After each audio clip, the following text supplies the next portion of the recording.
Olá, amigos do Rio Maframix, estamos mais uma vez aqui no Espaço Família e eu tenho novamente como convidado o Dr. Lincoln Nascimento, que é neuropediatra, e hoje nós vamos falar sobre um assunto que também preocupa muito as mães aí nas crianças que já estão em período escolar, que é esse atraso, muitas vezes, no acompanhamento das atividades escolares e também no transtorno do déficit de atenção e hiperatividade.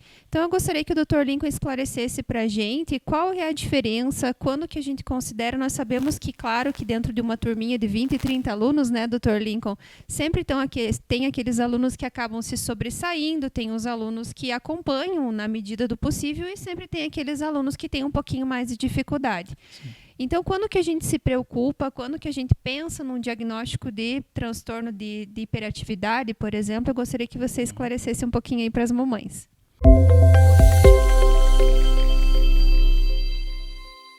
Quando a gente está falando de distúrbio do aprendizado escolar, nós falamos de um sintoma que acaba sendo manifestação de vários problemas diferentes.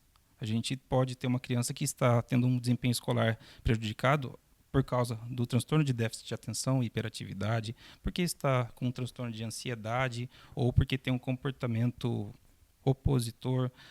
Então, várias coisas podem fazer com que a criança tenha o seu aprendizado prejudicado. O transtorno do aprendizado específico como diagnóstico é uma coisa que até às vezes é difícil da gente fazer, porque a gente precisa garantir que a criança tenha um nível cognitivo adequado, que a criança não tenha alterações sensoriais, que escute bem, que não se incomode com outras coisas. É uma criança que a gente tem que descartar essas possíveis causas, e sendo que não tendo nenhum problema desse, até o próprio nível cultural da família, socioeconômico também pode influenciar, aí a gente acaba vendo os transtornos do aprendizado, que são transtornos específicos da leitura, transtornos específicos da matemática, transtornos específicos da escrita. Nesta condição, a gente tem crianças que, mesmo com seu nível cognitivo adequado, não conseguem decifrar aquelas letrinhas para formar uma palavra.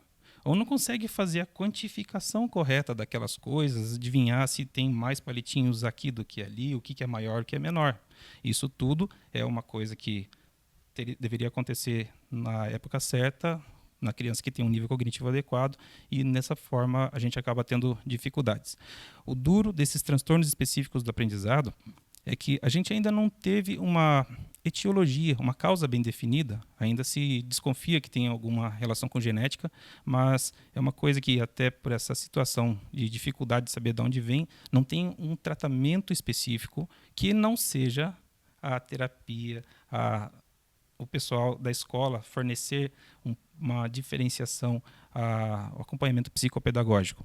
A parte boa é que a gente pode ter uma diminuição da manifestação da dificuldade na leitura, na dislexia, da diminuição da dificuldade na escrita, na disgrafia, conforme a pessoa avança. A gente pode ainda ter essa dificuldade até chegar na vida adulta, mas ainda com um nível funcional.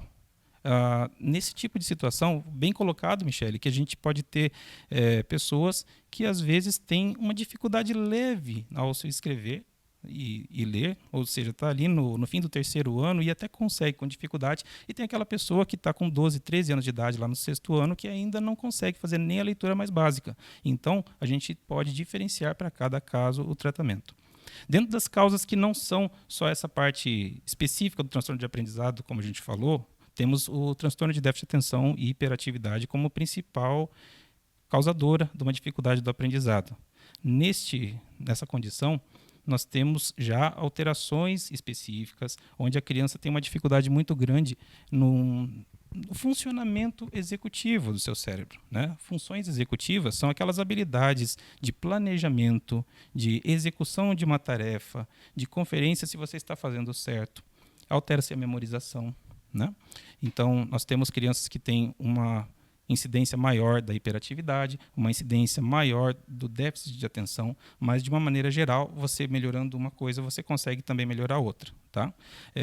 Às vezes, a gente faz tratamento com medicação para esse tipo de situação, mas, independente disso, é sempre importante, além do medicamento, a gente fazer uma mudança nos hábitos da criança, no cotidiano. Essas funções executivas que eu falei que estão prejudicadas nesse déficit de atenção, muitas vezes elas são treinadas na criança no seu dia a dia, brincando, fazendo adaptações.